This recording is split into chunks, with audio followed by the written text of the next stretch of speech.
रागिनी का lunch box. बच्चों की रात की कहानियां। एक बार की बात है, किसी गांव में रागिनी नाम की एक लड़की रहती थी। वो कभी भी अपना कोई भी सामान किसी के साथ शेयर नहीं करती थी, यहाँ तक कि अपने स्कूल के दोस्तों को भी अपना कोई सामान नहीं देती थी। एक दिन की बात है, स्कूल की ओर से वह अपने क्लास के दोस्तों के साथ जंगल में पिकनिक मनाने गई हुई थी।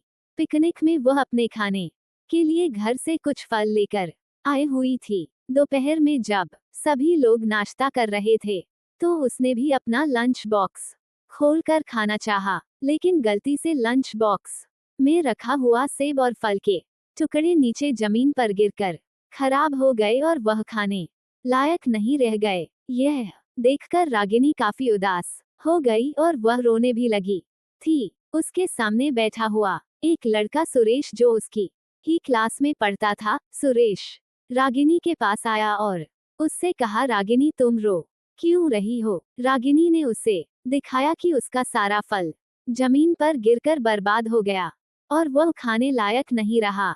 इस पर सुरेश ने कहा कि तुम निराश मत हो, तुम मेरा सैंडविच खाकर अपनी भूख मिटा सकती हो। इस पर रागिनी ने सुरेश से पूछा कि तुम अपना ब्रेकफास्ट मुझे दे रहे हो तो तुम क्या खाओगे। इस पर सुरेश ने कहा कि थोड़ा सा मैं भी खा लूंगा।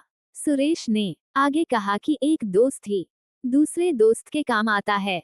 हमें अपनी चीजों को एक दूसरे से बांटनी चाहिए और हमेशा एक दूसरे से शेयर करना चाहिए।